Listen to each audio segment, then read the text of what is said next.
I'm Tim Bradner. Welcome to Capitol Views.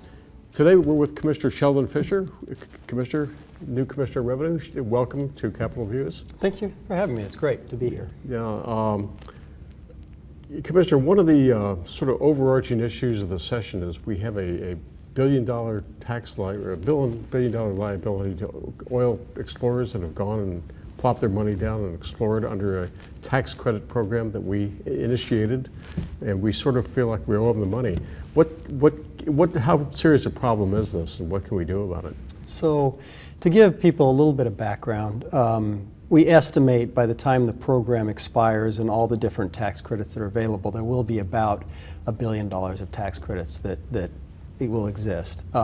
It's not all just explorers. Some is for petroleum refineries, and some was for some gas storage facilities and different things. But you're right, this was a program that the state put in place to try to incentivize people to come to Alaska and do business here. And with the fiscal crisis that the state has had, we are following the statutory minimum payment amount. But that means that this liability will be paid out over a 5 or 6, 7 year period. And so a number of companies have come to us. These tend to be smaller companies. The major oil companies are not eligible for these tax credits. And so these are smaller companies that are trying to raise the capital necessary to continue to invest in Alaska and bring oil production online. And so we have developed a strategy. It requires legislation, and so we're in the process of working both with industry and the legislature to finalize the proposal. But the notion is that we would take that stream of revenue, or rather the stream of payments that will be owed by the state, and discount those back to a present value.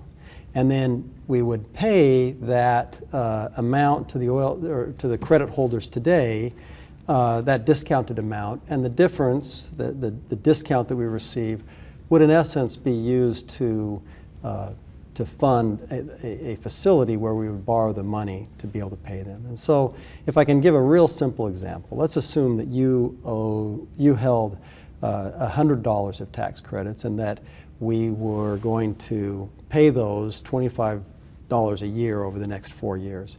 We might come to you and say something like, we'll offer you $80 today, and you would have the choice under this program whether you would accept it or not. But let's assume for a minute that you accepted it. And the reason you might accept it is because that while it's $80, it's actually cheaper money than you could get from Wall Street to finance your operations, and so it might be the cheapest money you could get. And then we would go to the bank or the bonding institutions and borrow $80 and pay you, and then we would pay that money over time back to the bank. And the way the math works is we would essentially pay $100 to the bank, and so our obligation, which was $100, doesn't grow with this strategy. You accept the money early because you need the money, and so you see a win. From a financial perspective, the state is neutral, but the state benefits in other ways. You're going to take that $80 and reinvest it in Alaska, so that's going to create jobs for Alaskans. That's going to put people back to work. And presumably many of these will result in oil production sooner than they otherwise would have, and so the state's going to get royalty revenue and tax revenue from that oil. And also, I guess it's probably worth pointing out that this program to attract new companies to Alaska has worked. I mean, we have attracted new companies. They've made discoveries.